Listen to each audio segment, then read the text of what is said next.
अब चलते हैं 28 तारीख को जो एग्जाम हुआ था उसके सॉल्यूशन पर। इसका सॉल्यूशन क्या होगा, देखिए जैसे पहला प्रश्न था आपका, what is the output of following code. Main INT ए बराबर 5, ए के अंदर 5 रखा है आपने, फिर आपने कहा प्रिंट है %d %d %d। अब यहां पर देखिए क्या है, ए पहले ए को प्रिंट करा रहा है, तो जाहिर सी बात है ए में अगर आपके 5 है, जैसे यहां पर आपने कहा है ए बराबर 5,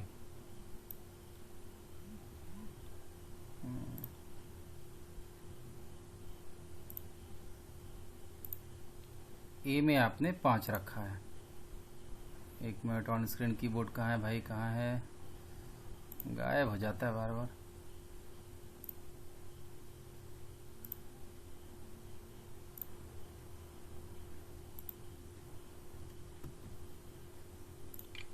ए बराबर 5 है आपका। उसके बाद क्या कहा है आपने, आपने कहा प्रिंट है %d ए। अब देखिए ये शिफ्ट ऑपरेटर है, ये लेफ्ट शिफ्ट है, ए लेफ्ट शिफ्ट 2 टाइम, ए राइट शिफ्ट 2 टाइम, ठीक है। तो शिफ्ट ऑपरेटर की जो एसोसिएटिविटी होती है वो लेफ्ट टू राइट होती है। इसके लिए आप प्रेसिडेंस ऑफ ऑपरेटर या एसोसिएटिविटी ऑफ ऑपरेटर जो आपको पोस्ट किया गया है वो आपको देखना पड़ेगा। तो लेफ्ट से राइट की तरफ एग्जीक्यूट करेगा, तो लेफ्ट में पहले क्या प्रिंट करना है, ए। तो पहले आपका क्या प्रिंट होगा, 5 तो निश्चित है कि वो प्रिंट होगा, 5 प्रिंट होगा। उसके बाद फिर क्या है आपका, आपने कहा ए लेफ्ट शिफ्ट 2 टाइम्स। तो अगर आपने लेफ्ट शिफ्ट और राइट शिफ्ट पढ़ा है तो आपको ये पता है कि ए को लेफ्ट शिफ्ट करना का मतलब होता है उस नंबर को 2 से गुणा करना।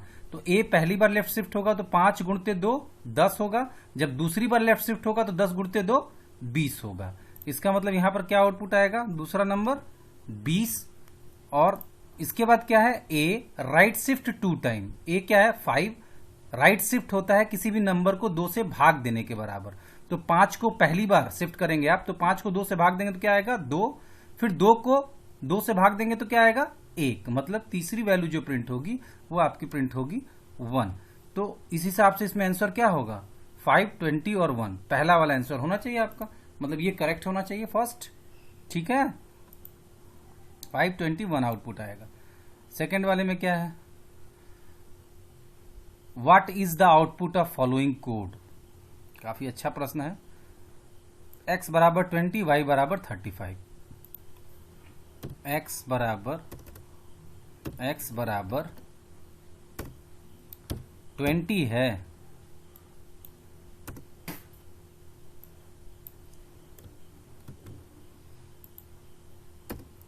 और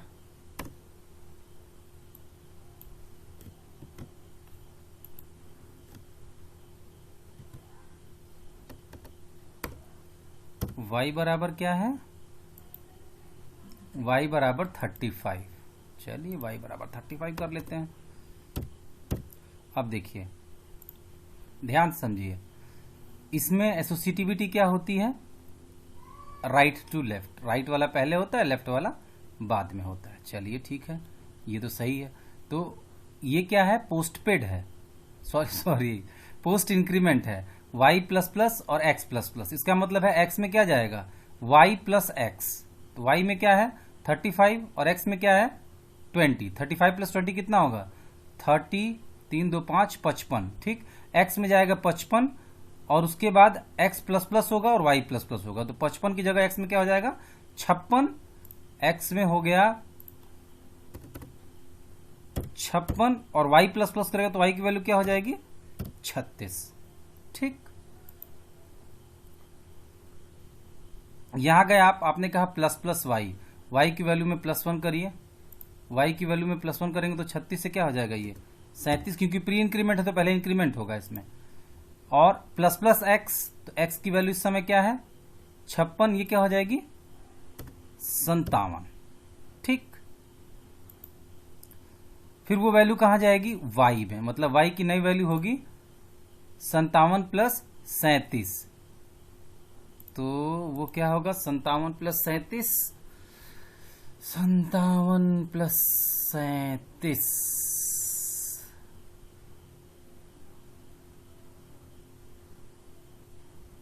कैलकुलेटर चाहिए भाई हमको। 57 प्लस 37 बराबर 94, मतलब y बराबर है ना, y बराबर, तो ये कितना हुआ था 94, y बराबर हो जाएगा 94। आपका आउटपुट क्या आएगा 57 और 94। क्या आया है आपका 57 और 94। बड़ा लॉजिकल प्रश्न है, इसलिए बहुत ध्यान से करिएगा इस तरह के प्रश्नों को। इसके बाद है which of the following software translate source code into object code. इसका उत्तर होगा compiler A. Identify the invalid character constant, इसमें से इनवैलिड कैरेक्टर कांस्टेंट को आइडेंटिफाई करिए। तो बैकस्लैश n ये स्केप सीक्वेंस का होता है और ये कैरेक्टर कांस्टेंट है, सही है। डॉलर सिंगल है, ये हो सकता है। पी सिंगल है, ये हो सकता है। ये 1 और 2 दो कैरेक्टर हो गए, मतलब दो चीजें हो गई, तो दो चीजें एक कैरेक्टर कांस्टेंट नहीं हो सकती हैं, तो ये इनवैलिड है। इसके बाद identify the invalid declaration, invalid declaration को आइडेंटिफाई करिए। INT एस्ट्रिक P ऑफ 10, ठीक है, P पॉइंटर हो गया 10 सेल का। INT double asterisk P, double pointer define किया आपने। INT एस्ट्रिक P एक एरे डिफाइन किया आपने, ये भी हो सकता है। लेकिन ये नहीं हो सकता INT %P, ये कहीं डिफिनीशन C में अलाउड नहीं है। अब आपने कहा how many times below for loop will be executed, तो इसमें आपको कुछ बहुत दिमाग लगाने की जरूरत नहीं है। यहाँ डायरेक्ट लिखा है फॉर डबल सेमीकोलन, ये एंडलेस लूप होता है, ये लगातार चलता रहेगा, ये रुकेगा ही नहीं। तो इसका क्या होगा इनफाइनाइट टाइम्स। ये या तो डबल सेमीकोलन लगाया हो या तो डबल सेमीकोलन के बीच में 1 2 3 4 कुछ भी लिखा हो, तो ये एंडलेस लूप हो जाएगा। आपने कहा what is the purpose of gate C, gate C क्या काम करता है, आपने पढ़ा होगा। गेट सी का काम है फाइल से एक कैरेक्टर रीड करना और पुट सी का काम है फाइल के अंदर एक कैरेक्टर को राइट करना, तो इसका होगा B. What is the correct order of precedence in C, इसका होगा मल्टीप्लीकेशन मॉड्यूलस सब्ट्रैक्शन। पहले मल्टीप्लाई होता है, फिर मॉड्यूलस, फिर सब्ट्रैक्शन। मल्टीप्लाई के बाद ही डिवीजन भी होता है, इसको ध्यान रखिएगा। प्रायोरिटी में मल्टीप्लाई के बाद डिवीजन होगा, मॉड्यूलस सब्ट्रैक्शन एडिशन सब मल्टीप्लीकेशन के बाद आते हैं। ब्रैकेट के तुरंत बाद मल्टीप्लीकेशन आता है।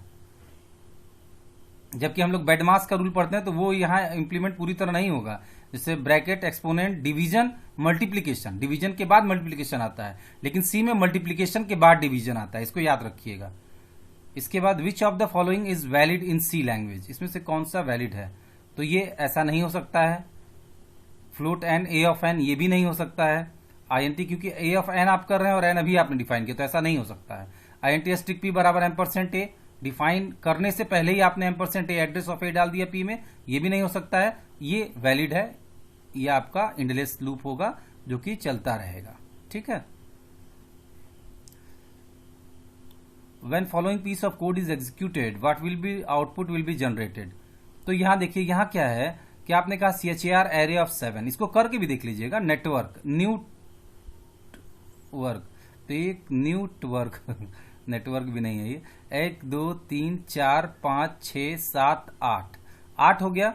और इसमें क्या है 7 में 0 से लेकर 7 तक 8 संख्याएं इनपुट हो 8 कैरेक्टर ही इनपुट हो सकते हैं। बैकस्लैश 0 के लिए कोई जगह नहीं है, तो जब बैकस्लैश 0 के लिए कोई जगह नहीं होगी तो इसमें गार्बेज वैल्यू आएगी, तो यहां पर गार्बेज वैल्यू होगी। इरर नहीं डिस्प्ले करेगा, लेकिन गार्बेज वैल्यू जब आप प्रिंट करवाएंगे इसको तो ये गार्बेज वैल्यू प्रिंट करेगा। What will be the output of following code, आपने कहा INT i बराबर 0, वाइल i में 0 है, प्रिंट एफ एच कुछ भी नहीं प्रिंट करेगा ये। क्यों, क्योंकि वाइल i आप करेंगे तो अगर i में 1 होता तो ये एंडलेस हो जाता, 2 होता तो एंडलेस हो जाता। कोई पॉजिटिव वैल्यू अगर i में होती तो ये लगातार चलता रहता, इनफाइनाइट टाइम h को प्रिंट करता। क्योंकि कोई भी कंडीशन जब सही होती है तो एक 1 को रिटर्न करती है, या कोई भी पॉजिटिव वैल्यू आप लिख देंगे तो 1 ही रिटर्न करेगा। लेकिन अगर कोई भी कंडीशन अगर गलत होती है तो वो 0 रिटर्न करती है। तो यहां तो i में आपने डायरेक्ट 0 रख लिया है, तो इसको पहली बार में ही फॉल्स मिल जाएगा, ये एक बार भी नहीं चलेगा। तो इसका क्या होगा, ये नथिंग, कुछ नहीं प्रिंट करेगा। फिर है आपका what will be the output of the following C code, इसका आउटपुट क्या होगा। आपने कहा वर्ड मेन INT i बराबर 1, do print F hello while i मतलब 1, वाइल i हमेशा ट्रू रहेगा, ये लगातार चलता रहेगा क्योंकि i में एक पॉजिटिव वैल्यू है और आप इसको कहीं घटावटा रहे नहीं है। तो ये क्या होगा, hello is printed infinite times, रुकेगा ही नहीं, ये लगातार हेलो प्रिंट करता रहेगा। The keyword continue cannot be simply used with in, do while के साथ यूज हो सकता है, फॉर के साथ यूज हो सकता है, मतलब किसी भी लूप के साथ यूज हो सकता है, लेकिन इफ एल्स के साथ यूज नहीं होता है सामान्यतः। इफ एल्स के अंदर सिंपली इस्तेमाल नहीं होता है, किसी न किसी लूप के अंदर ही इसका यूज होता है। Which keyword is use to come out of a loop? तो कंटिन्यू नहीं, रिटर्न ये आपके एक फंक्शन से बाहर निकल जाता है, एग्जिट पूरे प्रोग्राम से बाहर निकल जाता है, जबकि ब्रेक सिर्फ उस लूप से बाहर निकलने का काम करता है जिस लूप में आपने उसको लिखा होता है। The keyword use to transfer control from a function back to the calling function is, return होता है ये, इसमें कोई दिक्कत नहीं होगी किसी को। Go to can be use to jump from one statement to another within a function. True है, फॉल्स है, डिपेंड्स है, वेरीज है, तो ये ट्रू होगा। एक स्टेटमेंट से दूसरे स्टेटमेंट पर जाने के लिए हम गो टू स्टेटमेंट का इस्तेमाल कर सकते हैं। How many time execute do while loop minimum? Do while loop कम से कम कितनी बार एग्जीक्यूट होगा? भले पहली बार में कंडीशन गलत हो जाए तब भी वो कम से कम एक बार जरूर एग्जीक्यूट होगा। डू वाइल लूप की ये विशेषता होती है।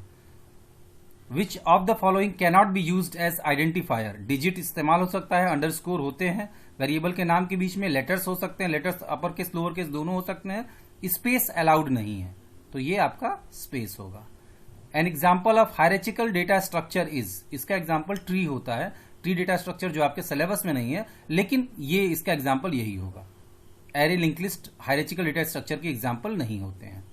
असल में ट्री जब बनता है तो उसमें एक लेफ्ट एक राइट, फिर उन दोनों लेफ्ट राइट का एक लेफ्ट एक राइट, एक लेफ्ट एक राइट, तो ये हायरार्चिकल, ये ट्री टाइप स्ट्रक्चर हो जाता है। ट्री टाइप स्ट्रक्चर को ही हम हायरार्चिकल डेटा स्ट्रक्चर कहते हैं, तो इसका ट्री होगा। The result of relational operation is always either true or false, is less than or more than, is equals to or less than, less or more, all of the above। इसका पहला होगा either true or false। Relational operator less than greater than ये सब जब भी आप use करते हैं तो उसका रिजल्ट या तो ट्रू होगा या तो फॉल्स होगा। और सी में ट्रू का मतलब 1 या कोई भी पॉजिटिव वैल्यू और फॉल्स का मतलब 0 होता है। Identify the current sequence of steps to run a program, इसका बी होगा। पहले कोड प्रोग्राम लिखते हैं, फिर कंपाइल करते हैं, उसके बाद लिंक होता है, एग्जीक्यूट होता है, उसके बाद प्रोग्राम आपका लोड होता है। ठीक है। What is the binary representation of integer 15? इसका बाइनरी होगा 1111। Which among the following is the odd one out? मतलब इसमें से ऑड को बाहर करना है, तो एफ प्रिंट एफ फाइल से संबंधित है, पुट सी एच फाइल से संबंधित है, पुट डब्ल्यू फाइल से संबंधित है, लेकिन प्रिंट एफ जो है ये आपका स्टैंडर्ड आउटपुट से संबंधित है, ये फाइल से संबंधित फंक्शन नहीं है।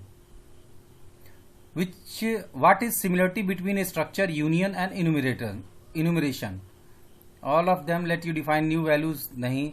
All of them let you define new data type, ये सही है। ये तीनों ही यूजर डिफाइंड डेटा टाइप हैं, तो ये इसमें समानता है। अब इसमें पूछ रहा है how many times IndiaBIX is get printed? INT X for X equals to 1, X is less than equals to 10, X plus plus. If X is less than 5 तो कंटिन्यू, जब तक एक्स 5 से छोटा होगा तब तक ये कंटिन्यू करेगा, मतलब कंट्रोल आपका वापस यहां पर आएगा। और जब एक्स 5 से बड़ा हो जाएगा तो इफ के बाद की जो कंटिन्यू लिखा हुआ एग्जीक्यूट नहीं करेगा, एल्स के बाद क्या लिखा है ब्रेक, वो बाहर चला जाएगा इससे। तो इंडिया बिक्स कितनी बार प्रिंट हुआ? एक बार भी नहीं, तो 0 times. What is the output of the following code? ये देखिए ये कॉइन बुक में थोड़ा सा गलत है, तो कई लोग इससे कंफ्यूज होते हैं। यहां पर लिखा हुआ है ए बराबर B4 लिखा हुआ है कॉइन बुक में, और यहां पर B माइनस माइनस की जगह B माइनस लिखा हुआ है कॉइन बुक में, तो इससे बहुत सारे लोग कंफ्यूज हो जाते हैं, तो इसको ध्यान रखिएगा। यहाँ आपके दो वेरिएबल हैं A और B। अब जरा देखते हैं इसको क्या होता है। A और B है, और A और B में दोनों में ही आपने 4 रखा है शुरू में। A बराबर B बराबर 4 रखा है आपने, तो दोनों में 4 होगा शुरू में।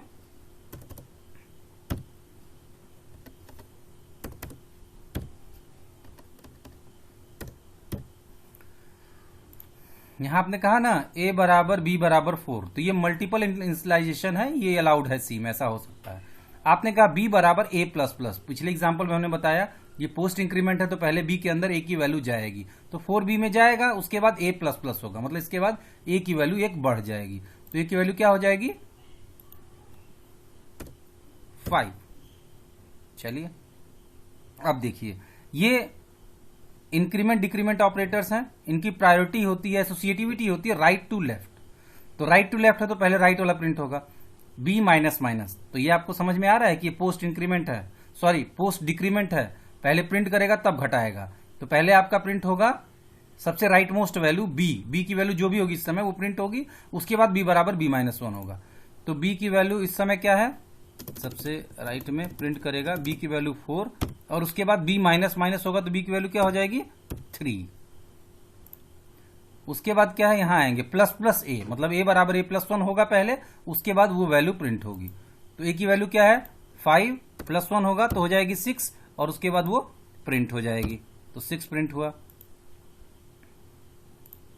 उसके बाद क्या है, इस माइनस बी, यहां पर माइनस माइनस बी होना चाहिए, माइनस माइनस बी, तो ये प्री डिक्रीमेंट है तो माइनस माइनस बी कितना होगा, माइनस माइनस बी, बी में जो भी वैल्यू उसको घटाएगा एक और प्रिंट करेगा, तो बी में से एक घटेगा 2 और 2 को प्रिंट कर देगा, 2 आपका प्रिंट हो जाएगा। उसके बाद आखिरी है ए प्लस प्लस, तो ए की वैल्यू प्रिंट करेगा उसके बाद +1 करेगा, तो ए की वैल्यू क्या है 6, वो प्रिंट कर देगा, उसके बाद ए की वैल्यू क्या हो जाएगी 7, मतलब आपका आउटपुट क्या आएगा 6264, ये आपका डी वाला आउटपुट होगा। A dynamic memory allocation function malloc, calloc, free, all of the above, ये चारों सभी डायनेमिक मेमोरी एलोकेशन फंक्शन है। We can write whole C program in a single line, ये भी सही है क्योंकि सी एक फ्री फॉर्म लैंग्वेज होती है, बस आपको सेमीकोलन नहीं भूलना है। आप चाहें तो पूरे का पूरा सी का प्रोग्राम एक ही लाइन में लिख सकते हैं। C is an object oriented language and superset of C++, ये एकदम उल्टा है, C++ एक ऑब्जेक्ट ओरिएंटेड लैंग्वेज है और सुपर सेट है सी का, तो ये फॉल्स है। C++ सी के बाद आई है, इसलिए सुपर सेट C++ है, सी में जो भी आप कर सकते हैं वो सब कुछ C++ में किया जा सकता है, और ऑब्जेक्ट ओरिएंटेड लैंग्वेज के फीचर भी C++ में है, सी में नहीं है। In your first C class you studied about, ये आपसे पूछा गया था, आपने अपनी पहली क्लास में क्या पढ़ा था, तो आपने पहली क्लास में फ्लो चार्ट पढ़ा था, उसके बारे में आपको बताया गया था। तो इतना ही, इसके बाद एक क्लास टेस्ट लेंगे, इसके बाद आप लोग अपनी तैयारी करिए, कोर्स लगभग खत्म ही है, कोर्स खत्म है लगभग, क्या कुछ छोटे मोटे प्रोग्राम हम बार बार एक आध बीच बीच में मिलते रहेंगे तो आपको बताते रहेंगे, बाकी आप लोग जो पूछेंगे वो बताते रहेंगे। परीक्षा की तैयारी करिए, अच्छे से परीक्षा दीजिए, शुभकामनाएं, बेस्ट ऑफ लक आपकी परीक्षा के लिए और थैंक यू।